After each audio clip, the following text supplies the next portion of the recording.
I'd been inattentive when I awoke. I wasn't sure in what direction the cabin lay. I'd always been careful about directions when trout fishing in near wilderness because there was always the possibility of becoming fatally lost in the upper peninsula, though this mostly happened during an especially cold deer season in November or to snowmobilers that ran out of gas. I wasn't fearful when I struck out in what turned out to be the wrong direction, but I knew there could be the possibility of discomfort. My jacket with the compass was back at the cabin, and I had only a jackknife and no matches. Even my pocket watch was in the jacket pocket. You can keep a fairly steady heading with a watch if the sun is visible. It was a coolish June mid-morning, but I had a good 12 hours of daylight in front of me at this latitude. I looked in vain in the immediate area for any ferns I may have broken when I came to retrieve Carla, his dog. His pup ran off. The biggest problem for those lost in the Upper Peninsula is the density of the foliage in some areas. You are literally without a point of view except that offered by the sun, which you must remember is moving. After an hour it had become unpleasant. My bug dope was also back at the cabin in my jacket pocket. Carla, his pup, was tired, so I had to carry her. She couldn't have weighed more than 20 pounds, but she was ungainly.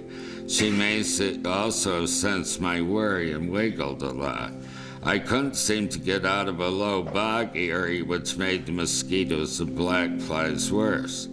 I put Carla down and climbed a pine tree for a vantage point, and she wept, thinking I had abandoned her.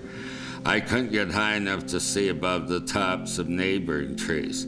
I tried to maintain a straight line north, knowing that there was a county road within a half dozen miles. At the beginning, I had tried to move too swiftly, and that made me thirsty and my bad ankle sore. I finally broke through to a clearing of about 20 acres. I was so relieved to escape the claustrophobic density of the woods that my eyes teared and I flopped down against a stump. Carla was also relieved and fell fast asleep. After a few minutes, my worried mind and eyes cleared to the degree that I could see that I was sitting on the edge of the grandest collection of white pine stumps I'd ever seen. They were simply immense, with several so large that 3 men with hands joined couldn't have encircled them.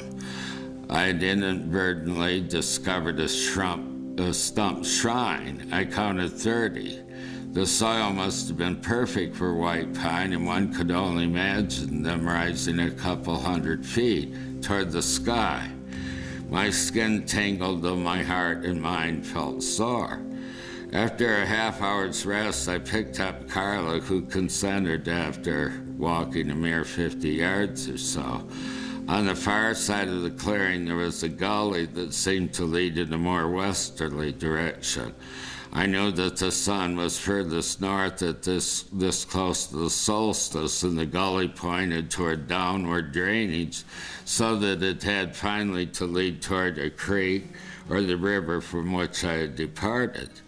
I turned around and stood there a full 10 minutes, my enervation and fatigue now gone, until I could imagine again what this patch of forest had looked like. I can't say how, but the massive stumps now seemed alive and reassured me that my work had a great deal of meaning. My ankle still hurt, but the ache seemed as insignificant as a mosquito bite. Scarcely 100 yards down the slow pitch of the gully, I came upon a stunning surprise.